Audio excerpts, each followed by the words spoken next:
How's it going, everybody? RazingHel here, and today I'm going to be demonstrating to you what I think is quite possibly the best method of farming pigs and Don't Starve Together. Now, you might recall us looking at a particularly effective method of farming pigs using fire farms in the fire farm video. Obviously, that has never worked in Don't Starve Together, so it was quite necessary to find an alternative. Now, this video itself comes at the request of a viewer from 3 or 4 weeks ago, so if you have a topic that you'd like to see me create a video on yourself, be sure to let me know in the comment section below. But anyway, aside from that, let's get started. So now the concept behind this setup is that it is something that you can do in a relatively short amount of time. Like in a couple of seasons, you should be able to get this set up and working. So what we have right here is a pig village with just under 30 pig houses. And you might think, wow, that's a lot of pig houses. And it is, but you have to remember that I did not originally have this many from the get-go.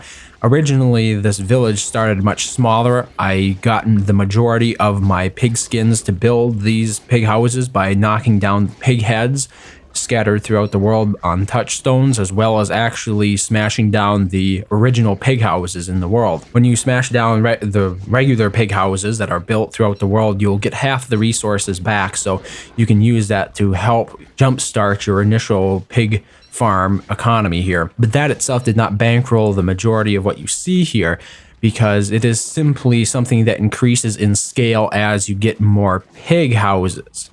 Because the more pig houses you have, every 4 days a new pig will spawn out of that house, and then you'll be able to farm all of those pigs.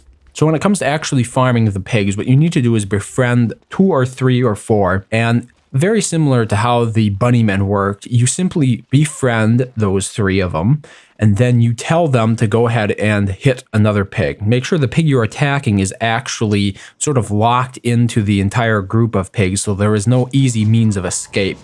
And then once those pigs start fighting, the entire village joins in, and it's basically a free-for-all at that point, and you're going to be running around picking up the drops that are the result of this many pigs fighting each other. Now, if you want to make this design a lot more contained, you can do that simply by walling it in. This will make it so that the pigs themselves can't just go running all over the map, because pigs like to kite. That's their attack method. So if you actually allow them to run freely around your camp or around wherever you built this village, it will take a lot longer than if you wall it in. Now, obviously, in this demonstration here, I have not fully walled them in, mainly because it costs a fair amount of stone if you want to do it right. But I'm working on it, and obviously intend on completing the wall to make sure the whole thing is contained, much like the bunny farm. So you might recall a few videos ago, I did a video on how to best farm bunnymen, and it was quite similar a concept in that video to what is going on here with the pigmen. The pigmen themselves are a little bit different. They're not quite as tribalistic, but all in all, the exact same tactic works fairly well. Now, you might recall one major difference here is actually getting the pigs in an area all together like this, and one of the easiest ways to do that, you might have noticed, is by having something in the center of your pig village that actually gets them interested. So any type of food that pigs want to willingly eat is going to attract the village of pigs towards it. Now, in my case, I've actually sectioned it off using some fencing and a couple of wooden gates, and I threw a piece of rot in there.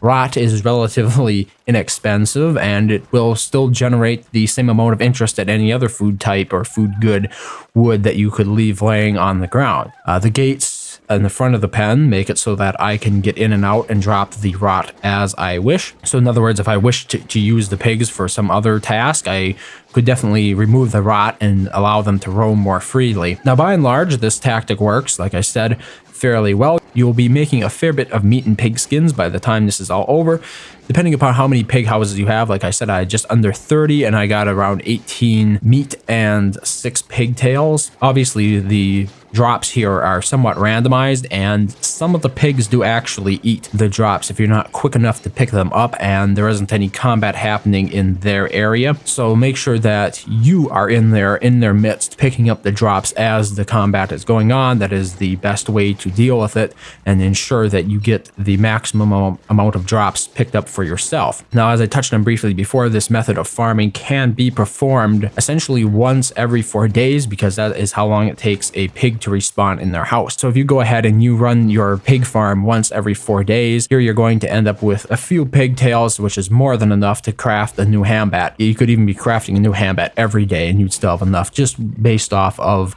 a pig farm of this size. Another great thing about a pig farm like this is you should be able to get it up and going by summer of the very first if you commit to it. If this is one of your driving goals in the game is to get the pig farm set up in this way, and depending upon the map's actual layout, how lucky you are in terms of how many pig villages that are naturally spawned on the map you find, you're able to tear down, as well as the random pig house encounter probably out in the woods, you will likely be able to finish this by the first summer. So anyway, that is the best method of farming pigs in Don't Starve Together that I've seen. I hope you yourself go ahead and put this into practice in one of your worlds. If you do so, or if you already have done so, please let me know what you think of it. If you have an alternative way of farming pigs in Don't Starve Together that you are particularly keen on, please let me know about that as well. I'm really not that committed to any one idea, and I do enjoy seeing alternative and creative methods of achieving a similar goal. Aside from that, though, thank you very much for watching as always, and I hope to see you next time.